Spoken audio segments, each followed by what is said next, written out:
نحمده ونصلي على رسوله الكريم اما بعد فاعوذ بالله من الشيطان الرجيم بسم الله الرحمن الرحيم رب اشرح لي صدري ويسر لي امري واحلل عقدة من لساني يفقهوا قولي. باب من استعان بالضعفاء والصالحين في الحرب. جنگ میں کمزور اور ناتوان صالح لوگوں سے مدد لینا، یعنی ان پہ فرض تو نہیں ہوتی لیکن اگر یہ مدد کو چلیں تو ان سے مدد لی جا سکتی ہے. وقال ابن عباس اخبرنی ابو سفیان قال علی قیصر کون تھا؟ قیصر روم. ابو سفیان جب وہاں پر اسلام لانے سے پہلے گئے تھے، اس وقت کی بات ہے، پیچھے آپ حدیث پڑھ چکے. قیصر نے کہا سألتک، میں تم سے پوچھتا ہوں، اشراف الناس اتبعوہ ام ضعفاؤہم، کہ نبی صلی اللہ علیہ وسلم کی پیروی امیر لوگوں نے کی ہے یا غریبوں نے کی ہے؟ فزعمت ضعفاءہم وہم اتباع الرسل، تو تم نے کہا کہ کمزور لوگوں نے، اور وہ کمزور لوگ ہی رسولوں کے پیروکار ہوتے ہیں، یعنی وہی جلدی آگے بڑھتے ہیں. کیونکہ جب انسان کے پاس دنیا کی بہت ساری چیزیں ہوتی ہیں تو انسان بزدل بھی ہو جاتا ہے اور ان چیزوں کو چھوڑنا زیادہ مشکل ہوتا ہے اور انتظار میں زیادہ وقت لگتا ہے بنسبت ایک شخص جو خالی ہاتھ ہے، جب اسے پکارا گیا اور وہ دوڑ پڑا. اچھا، یہاں یہ جو پچھلی بات کی نا امام بخاری نے، اس کا مطلب یہ ہے کہ نبی صلی اللہ علیہ وسلم کے جو 7 لوگ تھے ابتدا میں، وہ کون تھے؟ غریب لوگ تھے، اور یہی جنگوں میں بھی جایا کرتے تھے آپ کے ساتھ. یعنی اس سے کیا پتہ چلتا ہے کہ جہاد کے لیے ہر کیٹیگری اور ہر کلاس سے لوگ جو ہیں وہ اس میں شریک ہو سکتے ہیں. کوئی شخص یہ نہ کہے میں تو غریب ہوں، میں کھاؤں گا کہاں سے، میں کماؤں گا کیسے، مجھے تو کام سے ہی فرصت نہیں، میں کیسے جہاد کو نکلوں. یعنی وہ بھی نکلیں، مراد اس سے یہ ہے. اچھا، اب یہ تھا کہ انصار میں سے سب غریب نہیں تھے، انصار میں سے تو بہت سے ایسے بھی تھے جو پہلے سے مالدار تھے، تو پھر وہ مکس ہو گئے. مکہ میں جو جتنے بھی آپ کے فالوورز تھے اس میں اکثریت غریبوں کی تھی. جب مدینہ میں آ گئے تو وہ توازن بدل گیا. حدثنا سلیمان بن حرب حدثنا محمد بن طلحة عن طلحة عن مصعب بن سعد قال رأى سعد رضی اللہ عنہ ان له فضلا على من دونه. اب یہ جو سعد بن ابی وقاص ہے، ان کے بارے میں کہتے ہیں کہ رأى سعد، حضرت سعد سمجھتے تھے ان له فضلا على من دونه، کہ ان کو فضیلت حاصل ہے ان کے علاوہ دوسرے لوگوں پر، مالدار تھے اصل میں. فقال للنبی صلی اللہ علیہ وسلم، تو نبی صلی اللہ علیہ وسلم نے فرمایا، کیا فرمایا؟ هل تنصرون وترزقون الا بضعفائکم، کہ تم یہ صحیح نہیں سمجھتے، یعنی صرف مال کی وجہ سے اپنے آپ کو بڑا مت سمجھو. تم کو جو مدد ملتی ہے یا رزق ملتا ہے وہ غریبوں کی وجہ سے ہی ہوتا ہے. یہ بڑی سمجھنے کی بات ہے. نمبر 1، ایک شخص ہے مثلا جاگیردار ہے، کیا وہ خود اپنی ساری جاگیروں کی حفاظت کر سکتا ہے؟ سب میں حل خود چلا سکتا ہے؟ خواہ کتنی بھی مشینیں ہوں اس کے پاس، کٹائی خود کر سکتا ہے، لک آفٹر کر سکتا ہے، پانی دے سکتا؟ نہیں دے سکتا نا. وہ کون کام کرتا ہے وہاں؟ غریب کام کرتے ہیں. اب جب فصل کٹتی ہے پیسہ کس کے پاس آتا ہے؟ مالک کے پاس آتا ہے. اب یہ جو اس کو پیسہ ملا کس کی بدولت ملا؟ غریبوں کی بدولت. فرمایا غریبوں کو حقیر مت سمجھو، وہ تمہارے بڑے کام کے ہیں، تمہیں ان کی وجہ سے رزق ملتا ہے. اسی طرح ایک شخص فیکٹری لگاتا ہے، اب اس میں بے شمار مزدور، چاہے بڑی سے بڑی مشین بھی ہو، لیکن آپ نے دیکھا اس کے باوجود لیبر چاہیے ہوتی ہے. اب یہ لیبر جو کمزور ہے، غریب ہے، فقیر ہے، اگر یہ کام کرنا چھوڑ دے، ہڑتال کر لے، تو کارخانے بند ہو جاتے ہیں. تو بتایا یہ گیا کہ تم ان کو حقیر نہ سمجھو، ان سے تمہارے کام چلتے ہیں، ان کی اپنی ویلیو ہے، ان کی اپنی اہمیت ہے. تو کسی کمزور سے کمزور انسان، کسی فقیر سے فقیر انسان کو بھی حقیر نہیں سمجھنا چاہیے. اللہ نے اس کو بھی کسی کام ہی کے لیے پیدا کیا، وہ بھی اللہ کی مصلحت ہے کہ اس کو نہیں دیا یا اس کو فقیر رکھا. اچھا، اسی طرح ایک اور بات یہ ہے کہ اللہ تعالیٰ کے جو ایسے کمزور فقیر بندے ہیں ان پر اللہ کی رحمت زیادہ ہوتی ہے. ہم رحمت صرف دولت کو سمجھتے ہیں، لیکن ان پر رحمت کا انداز اور ہے. اب ہوتا کیا ہے کہ ان کی دعائیں زیادہ قبول ہوتی ہیں، کمزوروں، پریشان حالوں، فقیروں کی. اور ایک فیکٹ ہے کہ دکھی دل اللہ کے زیادہ قریب ہوتا ہے. ایک مجبور انسان جو ہوتا ہے اس کی سنی زیادہ جاتی. اب آپ یہ کہیں گے سنی جاتی تو امیر کیوں نہیں ہو جاتا؟ یہ تقسیم اللہ کا اپنا فیصلہ ہے. ضروری نہیں اس کی اس میں سنی جاتی، اس کی اور بہت سی چیزوں میں سنی جاتی. اس لیے ان کی دعاؤں سے تمہیں بھی فائدہ پہنچتا ہے. ان کی دعاؤں سے جو آفات اور مصیبتیں ٹلتی ہیں وہ تمہارے بھی بھلے کی ہوتی ہیں. اصل سمجھانا کیا مقصود ہے کہ کسی بھی کام میں صرف ایک کلاس کی ریپرزینٹیشن نہیں ہونی چاہیے، بلکہ اسلام ایسی مساوات کی تعلیم دیتا ہے کہ جس میں ہر کلاس کے لوگ پارٹیسپیٹ کریں، غریب بھی اور امیر بھی، اور سب ایک جگہ اکٹھے ہوں. اور اسلام نے ایسی جو مساوات پیش کی وہ دنیا میں کہیں اور نہیں ملتی. سب سے بڑی مثال نماز ہے، ایک ہی صف میں کھڑے ہو گئے محمود و ایاز. اس کے بعد حج ہے، سارے مناسک. اب اس میں سب سے پہلا منسک تو احرام جو پہننا پڑتا ہے، 2 چادریں، سلک کی تو پہن نہیں سکتے، کاٹن ہی پہننی ہے جیسی بھی ہوگی. تو اب یہ کہ سب کا لباس ایک. بادشاہ اپنے محل میں خواہ کتنے بڑے سے بڑا تاج پہن کے بیٹھا ہو، لیکن اللہ کے دربار میں جب حاضر ہوتا ہے تو ان 2 چادروں میں. پھر اسی طرح باقی اعمال بھی جو ہے، طواف بھی کرنا پڑتا ہے، صحیح بھی بھاگ دوڑ بھی وہاں کرنی پڑتی ہے، کنکریاں بھی مارنی پڑتی ہیں، اور بھی کام. تو یہ سب کام جو ہے سب کے لیے برابر ہے. کہیں نہیں کہا گیا کہ امیروں کے لیے نہیں ہے اور صرف غریبوں کے لیے یہ کام. تو اس سے کیا پتہ چلتا ہے کہ دین کی روح جو ہے وہ مسلمانوں کو، انسانوں کو متحد کرتی، اکٹھا کرتی، اختلاف کو دور کرتی ہے، ان کے درمیان باہم تعلق، رواداری اور محبت پیدا کرتی. اب دیکھیں کہ جس کام کو آپ سب مل جل کر کریں اس سے باہم محبت زیادہ پیدا ہوتی ہے بنسبت اس کے. مثلاً آپ دیکھیں کہ الگ الگ کھانا کھانے سے کیا ہوتا ہے. کسی نے آ کے شکایت کی نا حضور صلی اللہ علیہ وسلم سے، ہم کھاتے ہیں پیٹ نہیں بھرتا، تو آپ نے فرمایا شاید تم الگ الگ بیٹھ کے کھاتے ہو، اکٹھے مل کے کھایا کرو تو اس سے برکت ہوگی. تو یہ چیزیں جو ہیں، جو ہماری آہستہ آہستہ یہ ویلیوز اور یہ سارے اخلاق ختم ہوتے جا رہے ہیں، ان کو ریوائیو کرنے کی ضرورت ہے. حدثنا عبداللہ ابن محمد حدثنا سفیان عن عمرو سمع جابر عن ابی سعید رضی اللہ عنہم عن النبی صلی اللہ علیہ وسلم قال، نبی صلی اللہ علیہ وسلم نے فرمایا، یأتی زمان، ایک زمانہ ایسا آئے گا، یغزو فئام من الناس، کہ جب لوگ فوج در فوج جہاد کریں گے. یغزو جہاد کریں گے، فئام کثرت سے یعنی گروہ در گروہ. فیقالو تو کہا جائے گا، فیکم من صاحب النبی صلی اللہ علیہ وسلم، تم میں کوئی ایسا شخص ہے جو نبی صلی اللہ علیہ وسلم کے ساتھ رہا ہو. فیقالو نعم، تو کہا جائے گا ہاں. فیفتح علیہ، تو اس کے ہاتھ پر فتح ہو جائے گی، یعنی اس کی برکت سے.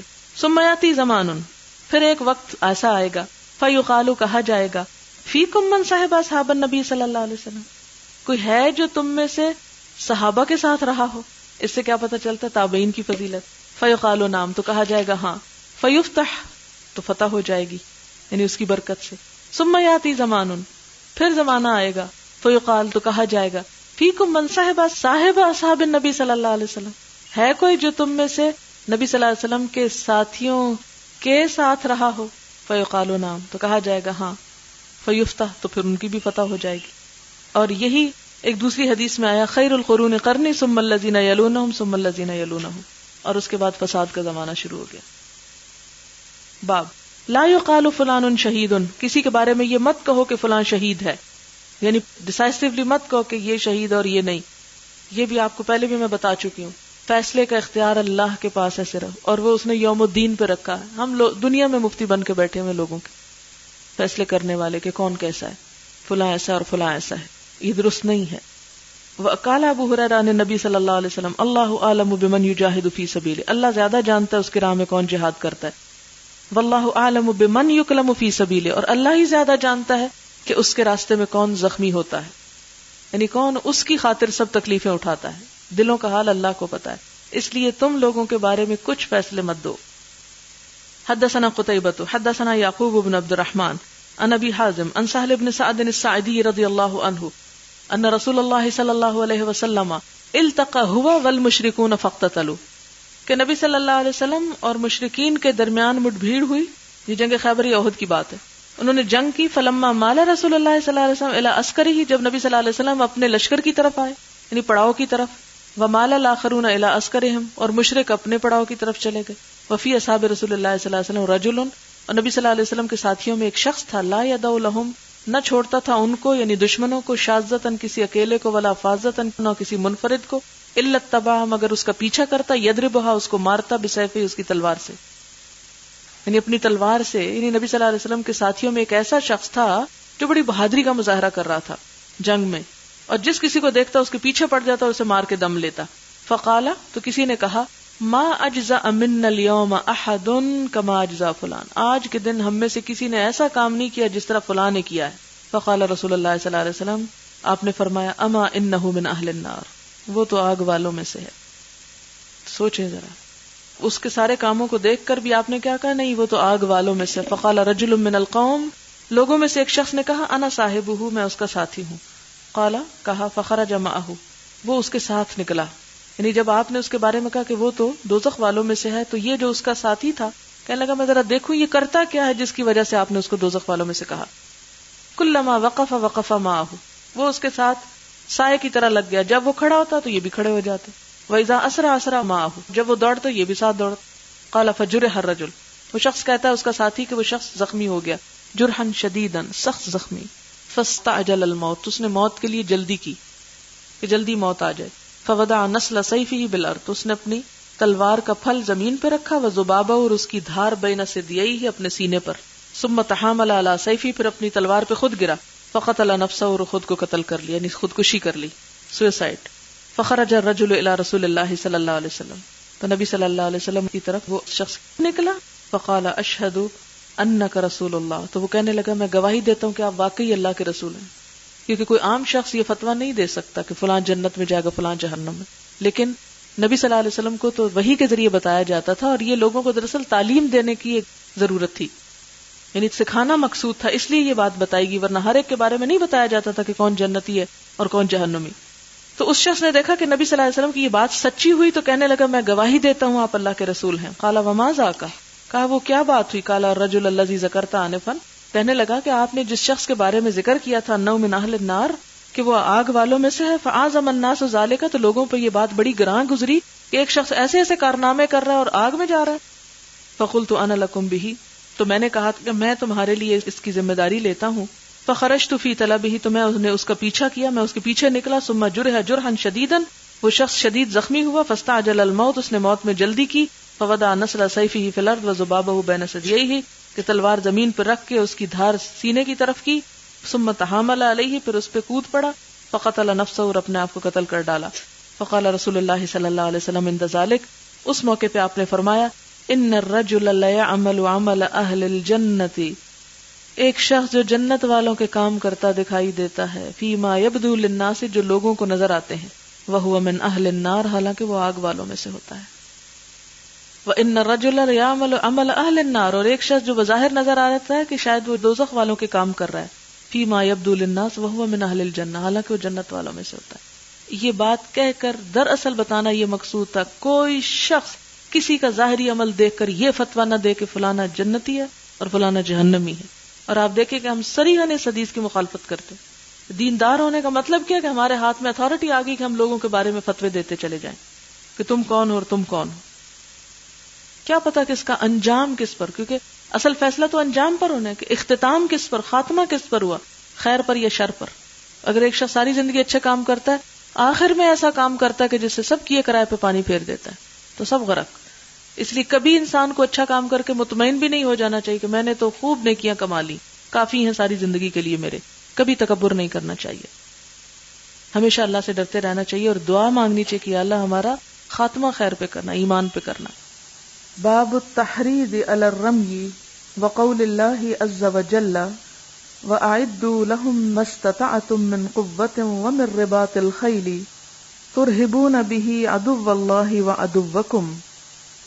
التحریض ابھارنا، علی الرمی تیر اندازی پر، وقول اللہ عز وجل اور اللہ سبحانہ وتعالی کا فرمان ہے وَأَعِدُّوا لَهُم مَّا اسْتَطَعْتُمْ، اور تیار رکھو ان کے لیے جو بھی تم استطاعت رکھتے ہو، من قوت، قوت میں سے، ومن رباط الخیل، اور گھوڑے باندھ کر، ترہبون بہ، تم ڈراؤ گے اس کے ساتھ، عدو اللہ، اللہ کے دشمنوں کو، وعدوکم، اور اپنے دشمنوں کو۔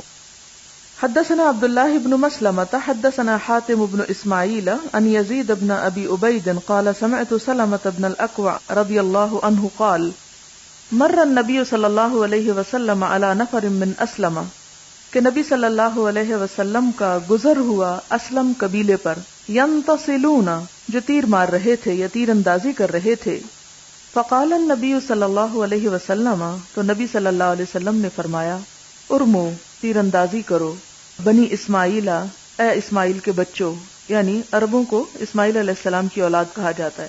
فَإِنَّ أَبَاكُمْ كَانَ رَامِيًا، کیونکہ تمہارے باپ بھی تیر انداز تھے، یعنی حضرت اسماعیل علیہ السلام بھی تیر اندازی میں بہت ماہر تھے. ارمو وَأَنَا مَعَ بَنِي فُلَانٍ، تم تیر اندازی کرو اور میں فلاں لوگوں کے ساتھ ہوں.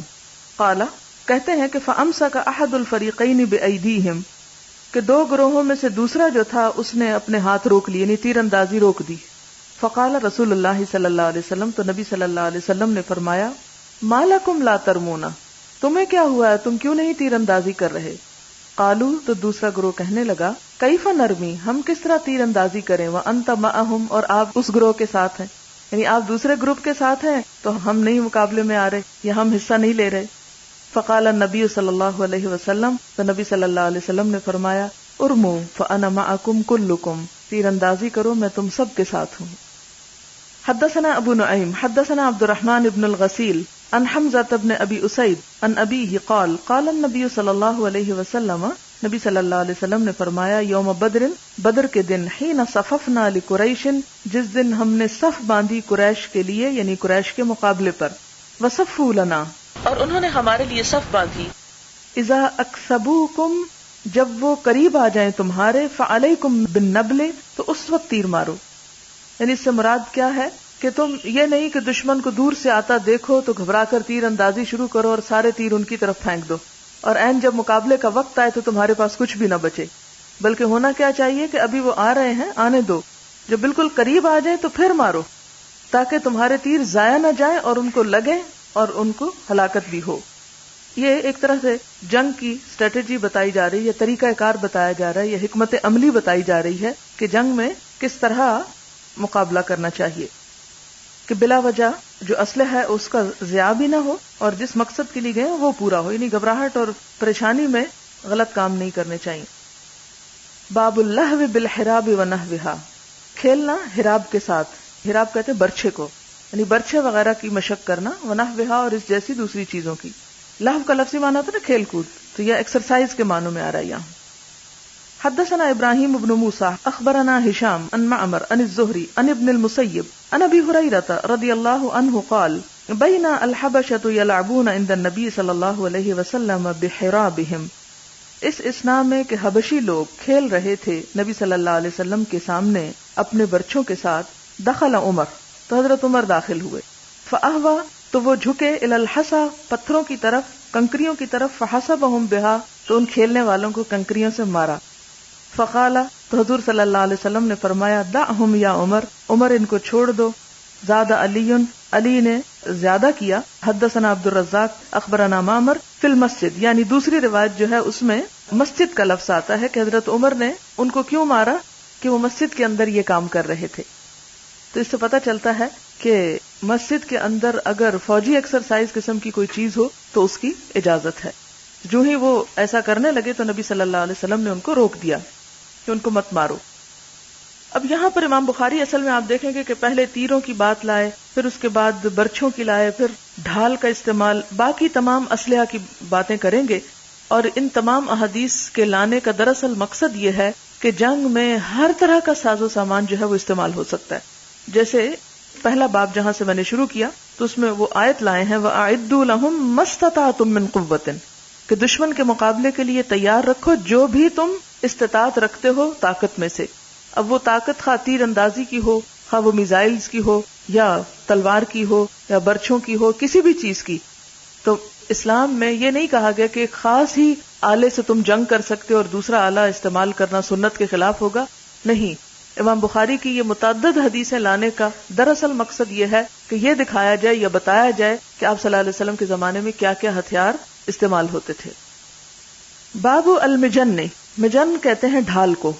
وَمَن يَتَتَرَّسُ بِتُرْسِ صَاحِبِهِ، اور ترس بھی ڈھال کو کہتے ہیں اور جو دوسرے کی ڈھال استعمال کرے. یعنی بتانا یہاں یہ مقصود ہے کہ لڑائی میں ڈھال کا استعمال جو ہے وہ توکل کے خلاف نہیں. حدثنا احمد بن محمد اخبرنا عبداللہ اخبرنا الاوزاعی عن اسحاق بن عبداللہ بن ابی طلحہ عن انس بن مالک رضی اللہ عنہ قال، انس بن مالک کہتے ہیں کہ کانا ابو طلحہ، کہ ابو طلحہ جو تھے، یتترس مع النبی صلی اللہ علیہ وسلم بترس واحد، کہ وہ ڈھال استعمال کر رہے تھے نبی صلی اللہ علیہ وسلم کے ساتھ ایک ہی ڈھال.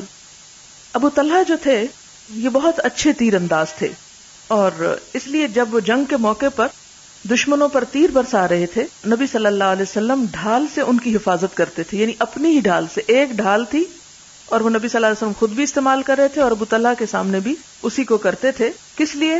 ان کی حفاظت کے لیے. کیوں؟ تاکہ دشمن کا کوئی تیر آ کر ابو طلحہ کو نہ لگے. تو اس سے بھی آپ اندازہ لگائیں کہ نبی صلی اللہ علیہ وسلم کو اپنے ساتھیوں کا کتنا خیال ہوتا تھا. وکان ابو طلحہ حسن الرمی، اور ابو طلحہ جو تھے وہ بہت اچھے تیر انداز تھے. فکان اذا رما، جب وہ تیر پھینکتے، تشرف النبی صلی اللہ علیہ وسلم، تو نبی صلی اللہ علیہ وسلم سر اٹھا کر دیکھتے تھے، اونچے ہو کر دیکھتے تھے.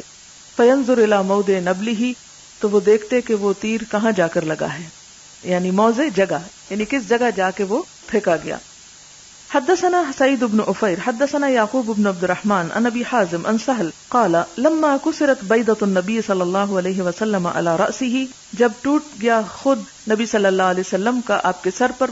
کہتے ہیں کہ لوہے کی بڑی ٹوپی کو کہا جاتا ہے، وہ جو سر پہ، یعنی ایک ڈھال تو سامنے ہوتی ہے نا، لیکن سر کی حفاظت کے لیے جیسے آج کل ہیلمٹ پہنتے ہیں، اسی طرح بڑی ٹوپی پہنی جاتی تھی جس کو یہاں بیضہ کہا گیا. بیضہ انڈے کو کہتے ہیں نا، گول قسم کا ہوتا ہے، تو وہ بھی چونکہ اس کی شیپ اس قسم کی ہوتی ہے اس لیے اس کو بھی بیضہ کہا گیا. تو یہ جنگ احد کا واقعہ ہے کہ جب نبی صلی اللہ علیہ وسلم کے سر کی ٹوپی جو تھی وہ ٹوٹی. ٹوپی اصل میں لفظ درست نہیں ہے لیکن یہ کہ سمجھنے کے لیے استعمال ہو رہا ہے. وہ ادمی وجہہ، اور آپ کا چہرہ خون آلود ہو گیا. وہ کسرت رباعیتہ، اور آپ کے سامنے کا دانت ٹوٹ گیا بیچ کا. وکان علی یختلف بالماء فی المجن، اور حضرت علی جو تھے وہ لا رہے تھے پانی ڈھال میں. یختلف کا مطلب ویسے تو نا اختلاف کرنا، لیکن آنے جانے کے لیے بھی اختلاف کا لفظ استعمال ہوتا ہے. جیسے ان فی اختلاف اللیل والنہار، تو وہاں پر ہم ترجمہ کیا کرتے ہیں؟ دن اور رات کے آنے جانے میں. تو وہ یختلف کا مطلب یہ کہ آ رہے تھے پانی لے کے، پھر جا رہے تھے، پھر لا رہے تھے. فی المجن ڈھال میں، یعنی برتن تو وہاں تھے نہیں اس لیے اسی میں پانی لا رہے تھے. وکانت فاطمہ تو تغسلہ، اور حضرت فاطمہ جو تھی وہ آپ کو دھو رہی تھی، یعنی آپ کا زخم دھلا رہی تھی. فلما رأت الدم، جب انہوں نے دیکھا کہ خون یزید علی الماء، پانی پہ چھا رہا ہے، کثرتاً، کثرت کی وجہ سے، یعنی سارا پانی بھی خون بن رہا ہے، اتنا زیادہ خون نکل رہا تھا. عمدت الی حصیر، تو انہوں نے ارادہ کیا ایک چٹائی کا، فاحرقتھا، اس کو جلایا، والصقتھا، اور اس کو چمٹایا، یعنی اس کی راکھ کو، علی جرحہ، آپ کے زخم پر. فرق الدم، تو خون بند ہو گیا.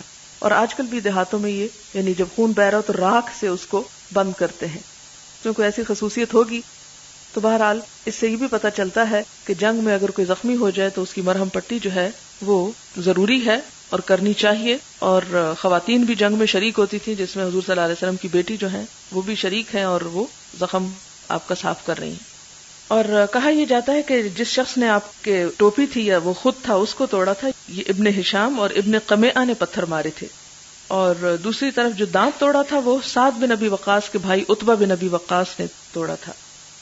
اور ان کے ساتھ بہت برا ہوا ان دونوں کے ساتھ. کہا یہ جاتا ہے کہ عتبہ کو تو حاطب بن ابی بلتہ نے تلوار سے ان کی گردن اڑا دی، اور ابن قمیعہ جو تھا اس کو پہاڑی بکرے نے نکل کر سینگوں سے ایسا مارا کہ اس کے ٹکڑے کر دیے. تو بہرحال اللہ تعالیٰ نے اپنے نبی صلی اللہ علیہ وسلم کا بدلہ لے لیا. لیکن اس سے ایک اور بات ہمیں پتہ چلتی ہے کہ انبیاء بھی انسان ہوتے ہیں اور ان کے اوپر بھی اسی طرح تکلیفیں آتی ہیں جس طرح عام انسانوں پر آتی ہیں، اور انہیں بھی اسی طرح توکل کی اور ان ہتھیاروں کی اور ان اسباب کے استعمال کرنے کی ضرورت ہوتی ہے جس طرح کسی بھی انسان کو. اس لیے کبھی آپ اپنے بارے میں یہ نہ سوچیں کہ میں تو اتنی اب نیک ہو گئی ہوں کہ مجھے کسی بھی سہارے یا کسی بھی اسباب کے اختیار کرنے کی ضرورت نہیں. اللہ تعالیٰ نے دنیا اسباب کی بنائی ہے جس میں نیک اور بد سب کے لیے سبب ضروری ہے، اور کوئی کام سبب کے بغیر نہیں ہوتا.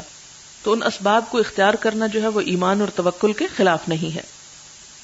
حدثنا علی بن عبد اللہ حدثنا سفیان عن عمرو عن الزہری عن مالک بن اوس ابن الحدثان عن عمر رضی اللہ عنہ قال كانت اموال بني النضیر مما افاء اللہ علی رسولہ صلی اللہ علیہ وسلم، کہ تھے مال بنو نذیر کے، یعنی باغات وغیرہ کے، جو اللہ تعالیٰ نے اپنے رسول کو لوٹا دیے. مما لم یوجف المسلمون علیہ بخیل ولا رکاب، جس پر مسلمانوں نے گھوڑے اور اونٹ نہیں دوڑائے تھے. خیل گھوڑے اور رکاب اونٹ یعنی سواریاں، یعنی بغیر جنگ کے یہ مال ہاتھ آیا تھا عنوتاً. فکانت لرسول اللہ صلی اللہ علیہ وسلم خاصتاً، تو نبی صلی اللہ علیہ وسلم کا اس میں خاص حصہ تھا. وکان ينفق علی اہلہ، اور وہ اس میں سے اپنے گھر والوں پر خرچ کرتے تھے. نفقۃ سنتہ، ایک سال کا خرچ ثم یجل ما بقی فی الصلاح، اور جو آپ کے حصے میں سے باقی مال بچ جاتا تھا اس سب پیسے کو اسلحے کی تیاری میں لگاتے تھے، والقراء، اور جانور خریدنے میں، عدۃ فی سبیل اللہ، اللہ کی راہ میں تیاری کے لیے، یعنی پیچھے کہا نا اعدوا لہم، تو اس اعدوا کی عملی تفسیر آپ صلی اللہ علیہ وسلم نے خود پیش کی کہ اپنے ذاتی مال میں سے جو آپ کے حصے میں آیا تھا اپنے گھر والوں کا نان نفقہ نکال کر سال کا خرچہ رکھ لیتے تھے، اور اس کے بعد باقی جو تھا وہ اسلحے کی خریداری میں استعمال کرتے تھے۔ حدثنا قبیصۃ حدثنا سفیان عن سعد بن ابراہیم قال حدثني عبد الله بن شداد قال سمعت علي رضی اللہ عنہ یقول ما رأيت النبي صلی اللہ علیہ وسلم يفدي رجلا بعد سعد، کہ میں نے نہیں دیکھا کہ نبی صلی اللہ علیہ وسلم نے کسی پر اپنے آپ کو فدا کیا ہو حضرت سعد بن ابی وقاص کے بعد۔